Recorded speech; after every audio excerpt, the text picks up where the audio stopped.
При возникновении масштабных чрезвычайных ситуаций сил профессиональных спасателей и медиков может не хватить. И тут им на подмогу должны прийти добровольцы. И как во всем, что связано с оказанием медицинской помощи, добровольцы в первую очередь руководствуются принципом «не навреди».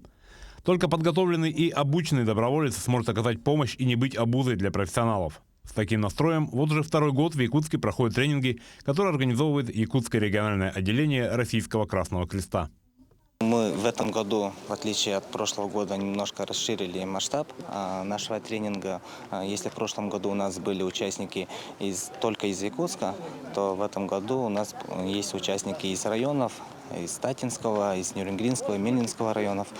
И в дальнейшем планируем открыть местные отделения Российского Красного Креста вот в этих районах.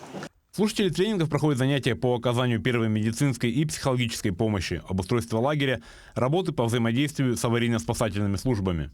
На примере того, что вы видите здесь, у нас тут обустройство базового лагеря, то есть чтобы те добровольцы, которые участвуют в оказании помощи пострадавшему населению от ЧС, чтобы они были автономны, самодостаточны, чтобы они не являлись головной болью для тех служб, которые занимаются ликвидацией последствий, чтобы они выполняли именно вспомогательный функционал, скажем так, чтобы это была самостоятельная и полезная единица рабочая.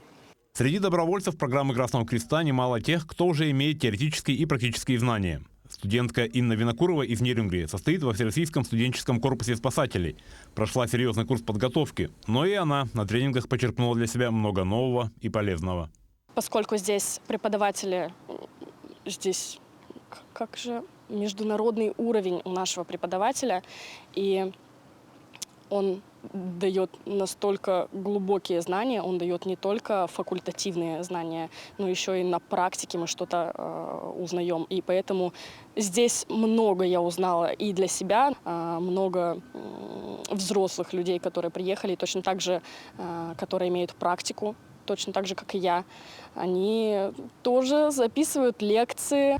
С каждым годом география тренингов и количество добровольцев на них увеличивается.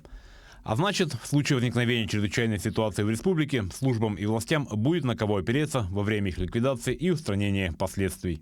Александр Хавренко, Владимир Павлов, Якутск.